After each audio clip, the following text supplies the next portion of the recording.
आगे है सावन महीना भोलेनाथ के, आगे है सावन महीना भोलेनाथ के।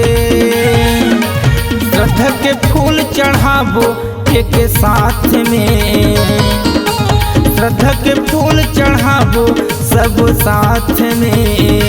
हर हर महादेव की जय, हर हर महादेव की जय, हर हर महादेव की जय, हर हर महादेव की जय।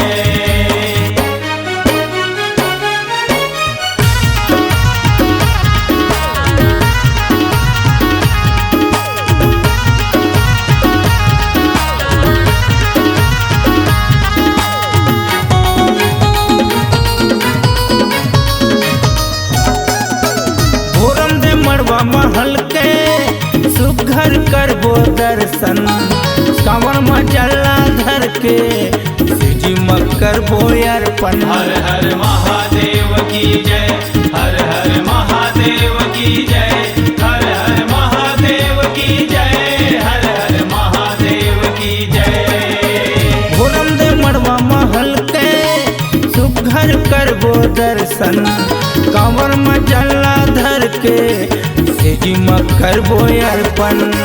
कांवर मचला धर के शिवजी करबो अर्पण। भोले भंडारी हवे हमर साथ में, भोले भंडारी हवे हमर साथ में।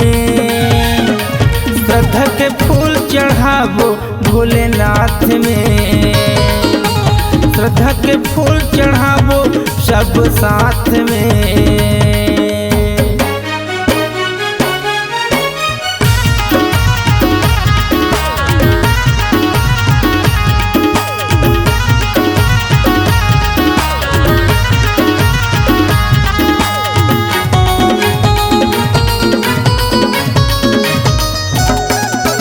अमरकंटक डोंगरिया भोरम दिन लगे है मेला, कंवर्धक के महादेव चढ़ाबो नरियर बेला। हर हर महादेव की जय, हर हर महादेव की जय, हर हर महादेव की जय, हर हर महादेव की जय।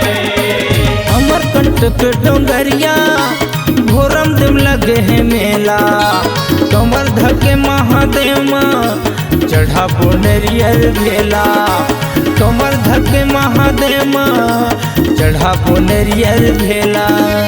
रजौ साहू हावे कंवरिया के साथ में, रजौ साहू हावे कंवरिया के साथ में। श्रद्धा के फूल चढ़ाबो भोलेनाथ में, श्रद्धा के फूल चढ़ाबो सब साथ में। श्रद्धा के फूल चढ़ाबो भोलेनाथ में, श्रद्धा के फूल चढ़ाबो सब साथ में। श्रद्धा के फूल